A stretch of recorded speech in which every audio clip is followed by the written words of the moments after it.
नमस्कार, अनादि टीवी देख रहे हैं आप। मैं हूं आपके साथ ऋषिका गुप्ता। और चलिए आज अनादि विशेष में बात करेंगे जनसुनवाई को लेकर, जहां जनसुनवाई में एक तरफ तो जनता की समस्याओं का निराकरण हो रहा है, तो वहीं हेल्थ चेकअप भी हो रहे हैं। ग्रामीण इलाकों में ग्रामीणों को जिला मुख्यालय जाने से निजात मिल रही है। पुलिस थानों में जनसुनवाई हो रही है, एसपी कार्यालय जाने की जरूरत नहीं है और गाँव में ही आयुष्मान और राशन कार्ड जैसे अनेक जरूरी कार्ड दस्तावेज बनाए जा रहे हैं। 70 वर्ष से ऊपर के बुजुर्गों के लिए अब आयुष्मान कार्ड भी बनाए जा रहे हैं।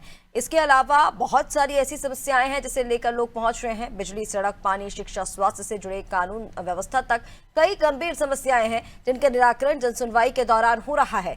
कई मुद्दे जनसुनवाई से उठकर जनता के बीच पहुंचे हैं और मीडिया में भी उनकी गूंज सुनाई दी। ऐसे में जो कमियां सामने आ रही हैं, क्या उनका भी उतनी ही त्वरित गति से समाधान होगा? इस संदर्भ में जनसुनवाई की क्या स्थिति है, इसका जायजा लेंगे। पहले ये रिपोर्ट देखिए।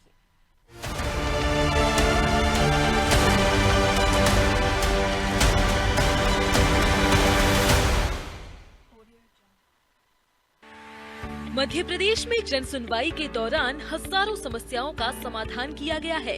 ग्रामीण और शहरी क्षेत्र में आम जनता को राहत मिली है और सरकारी दफ्तरों के चक्कर काटने की मजबूरी खत्म हो गई है।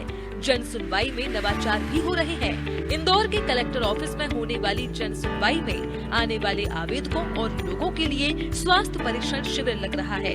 अत्याधुनिक मशीन से टेस्ट कर मौके पर ही रिपोर्ट दी जा रही है। कलेक्टर ऑफिस में स्वास्थ्य परीक्षण अत्याधुनिक वन टच प्रारंभिक जांच डिवाइस के माध्यम से किया जा रहा है। यह डिवाइस नॉन इन्वेसिव तरीके से समग्र कार्डियक और रेस्पिरेटरी स्वास्थ्य का विस्तृत मूल्यांकन करता है। इंदौर में विकसित यह डिवाइस भारत और अमेरिका में पेटेंट प्राप्त है। जनसुनवाई में अधिकारियों की करुणा और सरोकार भी देखने में आए हैं। सिंगरौली जिले में जनसुनवाई में कलेक्टर ने एक कॉलेज स्टूडेंट को आर्थिक सहायता की राशि के तौर पर 15,000 रुपए का चेक प्रदान किया। इंदौर में नगर निगम मुख्यालय में जन सुनवाई में दिव्यांग महिला के पहुंचने का आयुक्त को पता चला तो वे खुद ही अपने केबिन से उठकर बाहर आ गए और महिला से उनकी परेशानी पूछी। आयुक्त ने महिला की समस्या का समाधान करते हुए शासन की जन कल्याणकारी योजना के अंतर्गत राशन कार्ड, राशन और पेंशन आदि योजना के लाभ दिलाने के साथ ही उपायुक्त को महिला और सामाजिक न्याय विभाग से समन्वय कर महिला को आने जाने के लिए एक बैटरी वाली गाड़ी या स्कूटी वाहन उपलब्ध कराने का कहा। आयुक्त के निर्देश पर कार्रवाई करते हुए जिला दिव्यांग पुनर्वास केंद्र समाज कल्याण परिसर परदेसीपुरा ने 3 घंटे के अंदर ही दिव्यांग महिला को बैटरी से चलने वाली साइकिल दिला दी। ऐसे प्रयासों से जनता को संबल मिल रहा है। प्रदेश में अब पुलिस थानों पर भी लोगों की जनसुनवाई हो रही है। उन्हें पुलिस अधीक्षक के दफ्तर तक नहीं जाना पड़ेगा, ग्रामीण जिला मुख्यालय तक आकर परेशान न हो। इसलिए टीकमगढ़ कलेक्टर की पहल पर प्रशासन ने उनकी पीड़ा जानने के लिए जनसुनवाई जैसे मंच को उनके द्वार तक पहुंचाने का नवाचार आरंभ किया था। इसे नाम दिया प्रशासन गाँव की ओर। नतीजा ये हुआ कि जिला मुख्यालय पर प्रत्येक मंगलवार को होने वाली जनसुनवाई में शिकायती आवेदन 90% तक कम हो गए। इस नवाचार में कलेक्टर ने इसके लिए मातहत 324 अधिकारियों को प्रतिनिधि के रूप में नियुक्त किया था। यह प्रतिनिधि जनसुनवाई करते हैं और शिकायतों को गूगल फॉर्म पर भरकर कलेक्टर के समक्ष पेश करते हैं। इतना ही नहीं, इनकी समीक्षा साप्ताहिक टीएल बैठक में सबसे पहले की जाती है। मंगलवार को कभी भी कलेक्टर बिना बताए किन्हीं 5 गाँव में पहुंच जाते हैं। औचक निरीक्षण के भय से सभी अफसर हर जनसुनवाई में मौजूद रहते हैं। जनसुनवाई में अब 70 वर्ष से अधिक उम्र के बुजुर्गों के आयुष्मान कार्ड भी बनाए जा रहे हैं। इसके अलावा जमीन से जुड़े, नामांतरण से जुड़े तमाम मामले निपट रहे हैं। बिजली के बिल, पानी के बिल, प्रॉपर्टी टैक्स जैसे अन्य कई मसलों का निराकरण हो रहा है। नजूल के भूमि से संबंधित मामले निपट रहे हैं।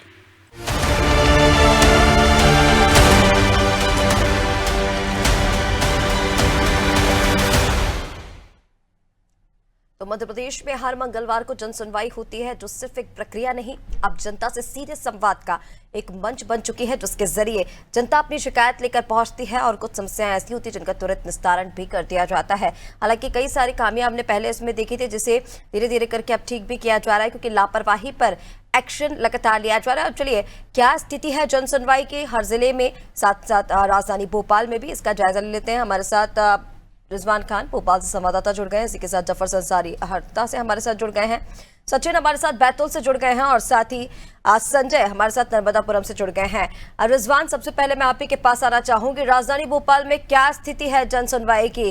किन क्षेत्रों में लोगों को राहत मिल रही है? क्योंकि हमने देखा है ज्यादातर मामले जो होते हैं वो राजस्व से जुड़े हुए आते हैं। इस मंगलवार की हम बात करें तो किस तरह के मामले आज सामने आए हैं?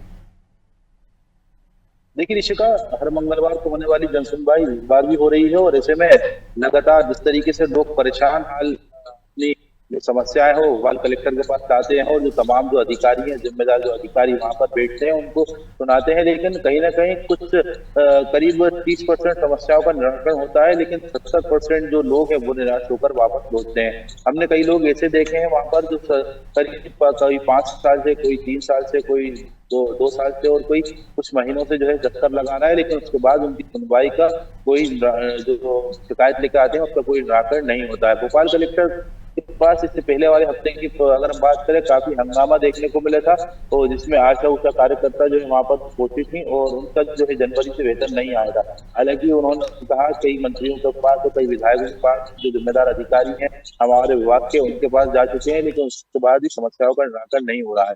दूसरी तरफ अगर बात करें जमीनों को लेकर, जिस तरीके से ग्रामीण जो इलाके हैं भोपाल के आसपास, उन इलाकों में जो है अवैध तरीके से कब्जा होना, दबंगों माफियाओं का जो है कब्जा होना, बदमाशी के तरीके से जो है अपने ऊपर अपनी दूसरे की जमीन अपने ऊपर जो है बताना, इस तरह के मामले लगातार सामने आते हैं।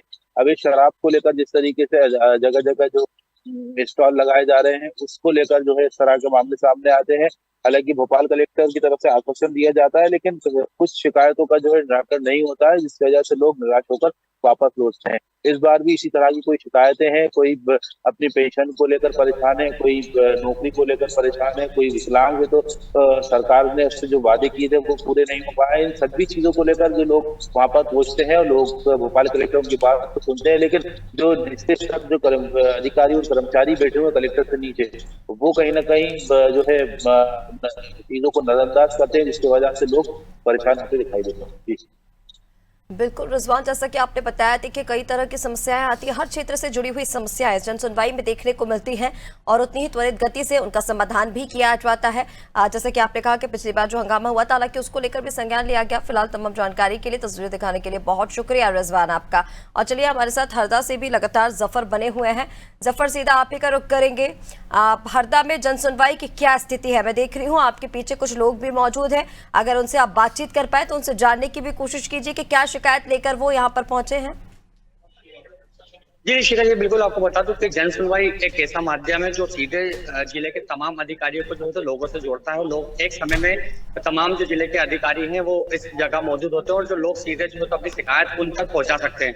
जन सुनवाई में प्रत्येक मंगलवार जो है तो जिला पंचायत भवन में जो है तो इसका आयोजन किया जाता है जिला मुख्यालय पर, और तमाम तरीके के जो आसपास के क्षेत्र के लोग हैं वो अपनी परेशानी लेकर पहुंचते हैं। आज भी कुछ ग्रामीण क्षेत्र के और शहरी क्षेत्र के लोग यहाँ पहुंचे अपनी तमाम जो शिकायतें लेकर। हम उनसे संपर्क करेंगे, पूछेंगे किस प्रकार की कहाँ से आप आए थे, क्या नाम है आपका? मैं पूनम चंद सुधारे ग्राम हिमालय से रहने वाला हूँ, वर्तमान इटारसी में। क्या शिकायत लेकर आप पहुंचे? मेरी जमीन पर पड़ोसी किसान ने 8-10 फीट जमीन पर कब्जा कर लिया। मैंने 1 जनवरी 7 को कलेक्टर ऑफिस में आवेदन दिया था, उसकी कार्रवाई नहीं हुई। कलेक्टर ऑफिस में आज तारीख में गया था, कलेक्टर ऑफिस में जानकारी मिली, हमने आवेदन तहसील प्रक्रिया को पहुंचा दिया है। तो उन्होंने बोला आप जन सुनवाई में जाइए। अभी हम जन सुनवाई में आया हूँ।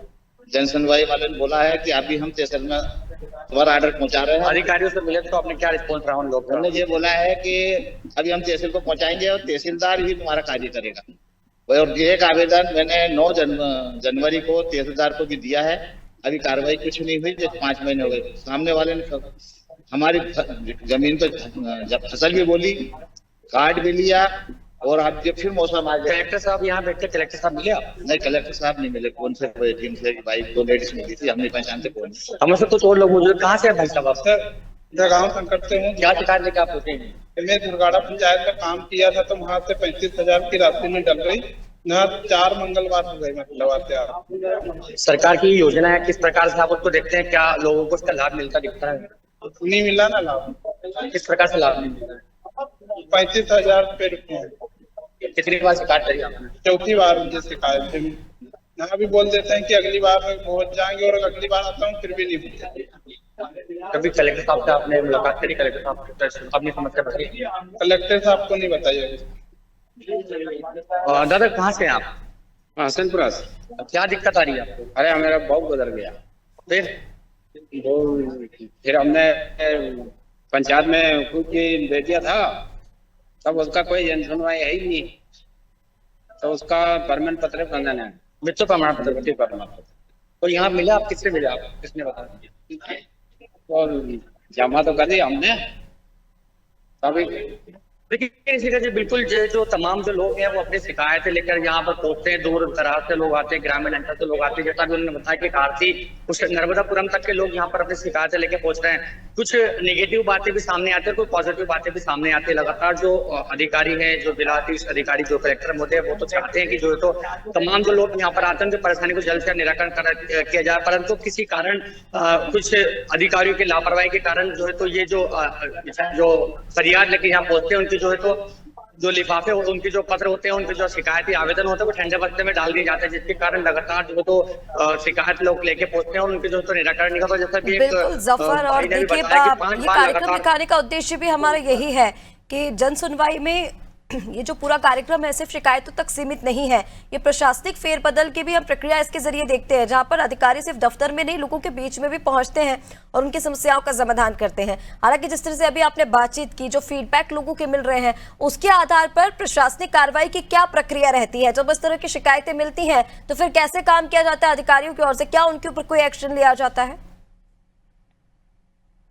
जो है तो टीएल की मीटिंग में जो है तो विशेष तौर पर इस जन सुनवाई के जो आवेदन आते हैं उनकी जो है तो तमाम जानकारी जुटाते हैं, और जो बड़े जो मामले होते हैं, कुछ मामले जो है तो जिससे कोर्ट में विचाराधीन होते हैं, तो उस मामले में जो है तो हस्तक्षेप जो है तो जिलाधिकारी नहीं कर पाते हैं। तो वो मामले देखें काफी समय जो है तो जैसे जो जमीन से जुड़े मामले, राजस्व से जुड़े मामले, वो यहाँ पर अधिकतर देखने को आते हैं, और जो कोर्ट में विचाराधीन होते हैं वो मामलों पर जो है तो जिला प्रशासन के जो लोग होते हैं वो कोई कार्रवाई नहीं कर सकते, क्योंकि वो मामला जब कोर्ट में चलता है। लेकिन लोगों की लगातार शिकायत रहती है कि हम बार बार आ रहे हैं और आने के बाद भी जो है हमारी शिकायतों का निराकरण नहीं किया जा रहा है। जी ऋषिका जी। बिल्कुल जफर, देखिए जिस तरह से आपने जानकारी दी, मैं लौटती हूँ आपके पास, आप बने रहिए क्योंकि आपके साथ लगातार लोगों की मौजूदगी भी। हमारे साथ दो और सहयोगी बने हुए हैं, सचिन हमारे साथ बैतूल से बने हुए हैं।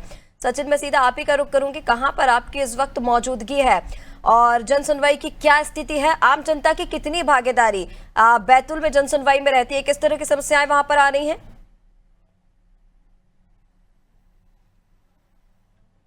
सबसे ज्यादा केस आ रहे हैं और यहाँ पर जो बंटवारे की केसेस आ रहे हैं, और कई जो बैतूल जिले में है वार्ड में कई महिलाओं को पानी नहीं मिल पा रहा है, और कई के जो केस चल रहे हैं कोर्ट में, तो अधिकारी लोग उनको ये कलेक्ट्रेट जाओ या तहसील, मतलब तहसील में जो अधिकारी बैठे हैं वो बिल्कुल काम नहीं कर रहे, इसलिए कि बार बार यहाँ पर ये देखने को मिलता है कि सब जो कलेक्टर के पास ही पहुंचते हैं। जब कलेक्टर यहाँ से आदेश देता है कि काम क्यों नहीं हुआ है, तो जरा जैसे काम के लिए यहाँ पर बैतूल मतलब जो आम जनता को बाहर आना पड़ता है, कलेक्टर आना पड़ता है। उसके बाद भी आप मेरे पीछे देख सकते हो यहाँ पर जो पानी की समस्या, कई महिला लोग पानी की समस्या लेकर आई है। अभी जन सुनवाई लगातार चली रही है और कई किसान भी आए हुए हैं कि जो सोयाबीन की फसल है उनकी जो खराब हो चुकी है वो भी अभी यहाँ पर आवेदन लेकर आए हैं। बिल्कुल सचिन, आपके साथ कुछ लोग भी मौजूद हैं, उनसे भी जरा बातचीत करने की कोशिश कीजिए कि अगर वो समस्याएं यहाँ पर लेकर पहुंच रहे हैं तो क्या उनकी समस्याओं का समाधान ठीक तरीके से हो रहा है?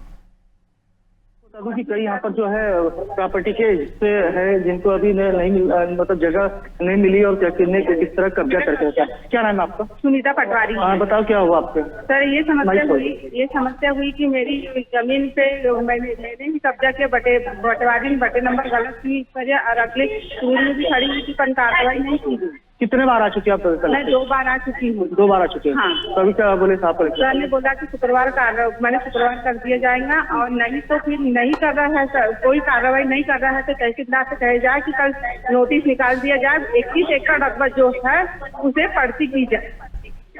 वो भी सामने वाली पार्टी बार बार, राजेश और अंजिरा बार बार मुझे परेशान कर रही, मैं खेत जा रही हूँ, वैसे 100 नंबर बुला ले रही है, और वैसे ही पलटी वो तहसीलदार के पास गई तो पुलिस चौकी गई, पहले पुलिस चौकी जाने के बाद पुलिस चौकी वाले ने मुझे फोन लगाया, उसके बाद तहसील ऑफिस गई, वो प्रभात पट्टन गई, प्रभात पट्टन वाले ने तहसीलदार ने मुझे फोन लगाया, फोन लगाने के बाद में उन्होंने जो बोला है मेरे पास पूरा मोबाइल में रिकॉर्डिंग है। तहसीलदार क्या बोलता है आपको? तहसीलदार बोलता है कि जहाँ के वहाँ खेती करो, तुम्हारी जहाँ कब्जा वहीं करो, और नहीं नहीं मान रहे दोनों पार्टी। तो पुलिस वाले कहा कि जो दोनों कब्जा करा वो कौन लोग है? हाँ, जो कब्जा किया है वो कौन लेंगे। तो मैंने कहा कि मेरा कब्जे पे मैं ही चाबी लूंगी, उसकी ऋण पुस्तिका मुझे दो। जो कब्जा करा कौन लोग है वो लोग के होंगे वहाँ पे? हाँ, जो कब्जा किया है वो कौन लेंगे। तो मैंने तहसीलदार से यही कहा, तहसीलदार ने ये कहा मुझे ये कहा कि दोनों पार्टी विरुद्ध ना करे, दोनों पार्टी विरुद्ध करे। तो पुलिस वाले से कहा। और भी लोग मेरे पास यहाँ पर क्या हुआ भाई आपको? मेरा राशन कार्ड में से पति पत्नी दोनों का नाम हट गया। क्यों कट गया? पता नहीं, दोनों का नाम हट गया। 4 महीने हो गए, 3-4 चक्कर लगा लिए, पंचायत के भी लगा लिए, यहाँ के भी लगा लिए, तहसील के भी लगा लिए, और राशन वाले के पास क्या बोलते राशन कार्ड वाले? वो बोलता है कि पंचायत जो मेरा प्रॉब्लम नहीं है ये। यहाँ वाले बोलते KYC करा, अगर KYC वगैरह कंप्लीट करवा ली। KYC के बाद आपका नाम काट दिया गया? कितने काटा है नाम? वो पता नहीं चल रहा कितने काटा है। तो अभी जनसुनवाई में कितने बार आ चुके हैं आप? अभी जनसुनवाई में तो मैं पे आई थी पहली बार। हाँ, लेकिन यहाँ ऑफिस में 4-5 बार आ गई हूँ, पंचायत में भी चले गई हूँ। और राशन वाले और छोटे छोटे बच्चे हैं तो उनको भी जा नहीं सकते, मतलब वहाँ पर उनको समझ नहीं आ रहा है। एक बच्चे का था, एक भी, और छोटे बच्चों को अकेले भी जा नहीं सकते। और भारत घाटी से हमको उड़न जाना पड़ता है राशन लेने के। कितने किलोमीटर पड़ता होगा? वहाँ से समय पड़ता है, लेकिन बस से जाना आना पड़ता है। यहाँ से राशन लेने के लिए बस से जाओ और बस से आओ। वो फिर हमको कुछ पड़ ही नहीं रहा ना राशन लेने जाने का, मतलब अभी 4 महीने से आपको राशन नहीं मिल पा रहा बराबर। और मिस्टर को तो 1 साल हो गया नहीं मिल पा रहा है। इनका तो 1 साल से नाम कट गया। तो क्यों कटा, कुछ बताया अधिकारियों ने? नहीं बताया उन्हें, इन्हें भी नहीं बताया। और घर वाले भी बोले यहाँ जाओ, हमारा प्रॉब्लम नहीं है।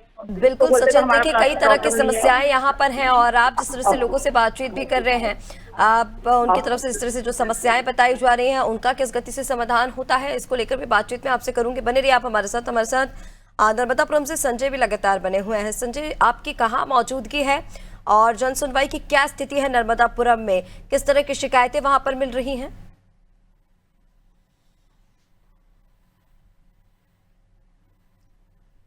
संजय, आप मुझे सुन पा रहे हैं? चलिए, शायद कोई तकनीकी समस्या है। मैं इस समय नर्मदापुरम में जहाँ पर जन सुनवाई मौजूद है, जन सुनवाई चल रही है कलेक्ट्रेट में इस समय मौजूद, जहाँ पर लोग अपनी समस्याओं को लेकर आ रहे हैं। अक्सर देखा गया है कि यहाँ पे हर जन सुनवाई में राजस्व के मामले अधिकतर आ रहे हैं, जैसे कि बंटवारा, अवैध कब्जा, इस तरह की जो है जन सुनवाई में जो आवेदन है वो नर्मदापुरम में अधिक मात्रा में आते हैं।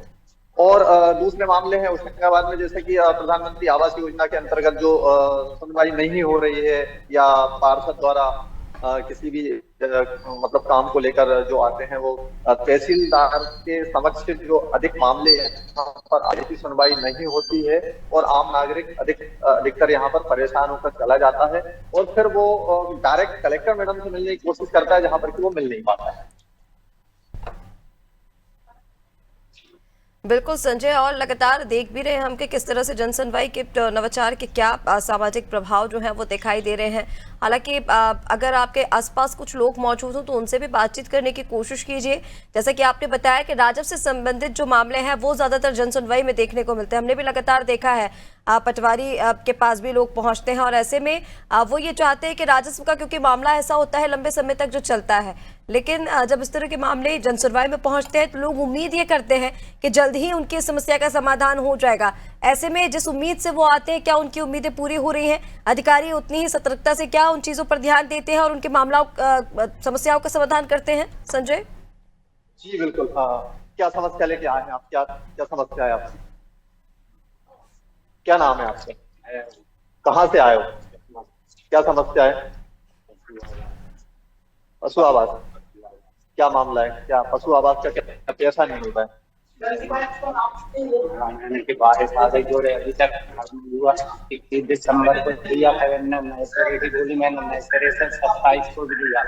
अभी जन सुनवाई में गया, कोई जवाब नहीं आया और ऊपर मैडम के पास लिया, मैडम से मिलने नहीं दिए मेरे।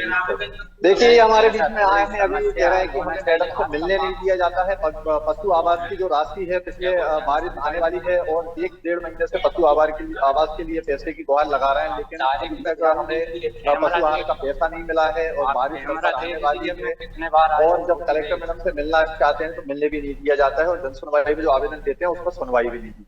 बिल्कुल संजय होते कि लगातार हम ये बताने की कोशिश भी कर रहे थे कि जन सुनवाई में जिस तरह की समस्याएं सामने आती है, जैसे कि आप अभी बातचीत भी की और आपने खुद भी बताया इस बात को कि राजस्व से जुड़े जो मामले हैं वो ज्यादातर जन सुनवाई में देखने को मिलते हैं। ऐसे में आपसे स्थिति में समझना चाहूंगी कि प्रशासनिक अधिकारियों की क्या प्रक्रिया रहती है, क्या कार्रवाई वो ऐसे मामलों पर करते हैं, क्या इन मामलों पर ध्यान भी दिया जाता है? क्योंकि लगातार हमने देखा है कई बार कि नेगेटिव फीडबैक इसके ज्यादा मिल जाते हैं कि वो आ तो रहे हैं लेकिन उनकी समस्या का समाधान नहीं हो रहा है। ऐसे में नर्मदापुरम की क्या स्थिति है? जी बिल्कुल, अक्सर यहाँ पर देखा गया है कि राजस्व से जुड़े हुए जो मामले आते हैं कलेक्टर मैडम उनको लेते हैं और जो संबंधित अधिकारी होते हैं उनको वो आवेदन मार्क करके दे देते हैं। लेकिन क्या होता है कि दूसरे जो अधिकारी बैठे हुए जैसे कि तहसीलदार है, पटवारी है, सचिव है, वो उस आवेदन पे गौर नहीं कर पाते हैं और कहीं ना कहीं वो आवेदन पेंडिंग में पड़ा रहता है और फिर जो आवेदन करता है वो दूसरे मंगलवार फिर उस आवेदन को लेकर वो खड़ा हो जाता है, लेकिन उसकी सुनवाई नहीं हो पा रही है। इससे नीचे के जो अधिकारी है, पटवारी, सचिव, सरपंच, तहसीलदार, इनके द्वारा कहीं ना कहीं एक लापरवाही सामने दिखाई दे रही है। ठीक है संजय, तमाम जानकारी के लिए, तस्वीरें दिखाने के लिए बहुत शुक्रिया आपका। तो ये देखिए नर्मदापुरम की तस्वीर हम आपको दिखा रहे थे जहां पर किस तरह से लोग वहां पर पहुंच रहे हैं और अपनी समस्याएं लेकर पहुंच रहे हैं। हालांकि उम्मीद यही की जाती है कि जब लोग वहां पर पहुंचते हैं तो उनकी समस्या का समाधान हो, लेकिन कई बार अधिकारियों की लापरवाही भी सामने आती है। ऐसे मामलों पर भी कलेक्टर की ओर से संज्ञान लिया जा रहा है। फिलहाल आप सभी का हमारे साथ जुड़ने के लिए बहुत शुक्रिया। तो आपको बता दें लगातार जन सुनवाई में जो समस्याएं आ रही हैं, लोग उम्मीद से पहुंचते हैं कि उनकी समस्या का समाधान होगा। हर क्षेत्र से जुड़ी हुई समस्याएं जन सुनवाई में आती हैं, लेकिन प्रशासनिक अधिकारी उस पर किस तरह से संज्ञान ले रहे हैं, कितनी सतर्कता उसमें देखी जाती है, ये भी बड़ी बात है। क्योंकि कई सारी खामियां पहले भी पाई गई थी, हालांकि अब धीरे धीरे उन तमाम चीजों को ठीक किया जा रहा है, अधिकारी को भी निर्देश दिए जा रहे हैं और शासन प्रशासन इस पर सख्त भी है कि जो भी शिकायतें जन सुनवाई में लोग लेकर पहुंच रहे हैं उनका जल्द से जल्द निस्तारण हो। फिलहाल के लिए हमारे इस खास कार्यक्रम में इतना ही। आप बने रहिए अनादि टीवी के साथ। नमस्कार।